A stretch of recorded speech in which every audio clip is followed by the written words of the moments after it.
E aí, Isaías? Tudo tranquilo? Como é que tá essa força? Então, cara, na realidade, a tua pergunta é uma pergunta bem pertinente, assim, né? Porque a gente vê várias pessoas falando sobre isso, né? E é comum a gente escutar algumas pessoas até teorizar sobre os mecanismos de defesa do superego, né? Ou falar sobre algumas resistências do id, mas que isso, para a psicanálise winnicottiana e para a psicanálise freudiana, né? Isso é uma grande falácia, né? Isso é uma grande besteira ou uma má compreensão, né? A gente não diz que é uma má fé, mas é uma má compreensão teórica, né? Por quê?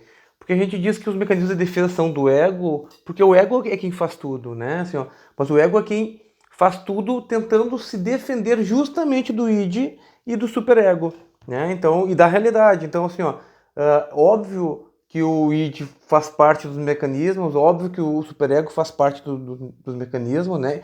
E o superego, a gente não pode esquecer que o superego ele é uma parte do ego, né? Assim, ele é uma parte especializada do ego que vai sendo formada lá desde das primeiras experiências, né? E que se concretiza ali pós-Édipo, né?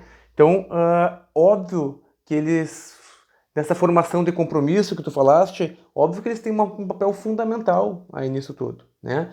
Mas é importante que a gente entenda que o mecanismo de defesa só existe no ego, tá? Só existe no ego com a participação, com a influência de todas as instâncias psíquicas e da realidade, né? Então não existe um mecanismo do id, tá? O que a gente consegue entender um pouco é sobre o funcionamento do id, né? O que seria esse funcionamento? Seriam condensações e deslocamentos, que a gente percebe que isso acontece através tanto da forma onírica, né? Mas geralmente isso vai se dar fortemente a partir do momento que isso sai do id e começa a entrar na parte inconsciente do ego, que é onde o ego pode literalmente conseguir trabalhar, né? E é aí que vem os esquecimentos dos sonhos, vem aí que vem o quanto que as ideias ficam condensadas e deslocadas, né?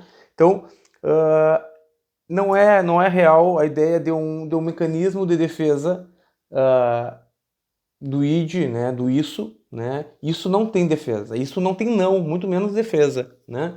E do superego, eu te digo que, olha, o superego até a gente poderia chegar a pensar, né, que o superego tem muito mais influência nos mecanismos de defesa, porque é ele que diz pro ego, dizendo, olha, cara, não deixa isso passar, né? Se defende disso, né? Então, ele tem um papel primordial, né, nesse contexto todo, né, de lei, mas ele também não tem teoricamente nada que a gente possa dizer didaticamente que o superego tenha os mecanismos próprios de defesa, né? Não, o mecanismo de defesa, o superego em si, a criação do superego já é por si só uma defesa de tentar dar conta do id, né? É uma instância do próprio ego que vira especialista em poder filtrar e dizer, olha, eu te dou o amparo legal aqui para te dizer pode ou se não pode, né? E no caso do superego não pode, né? Então é a censura, é a lei. Então, ele por si só já é uma defesa, né? Mas não tem um mecanismo de defesa que não seja o funcionamento psíquico. Todos os mecanismos de defesa estão na parte inconsciente do ego. O coitado do ego é que se fode. Beleza? Qualquer dúvida a gente tá aí. Abraços!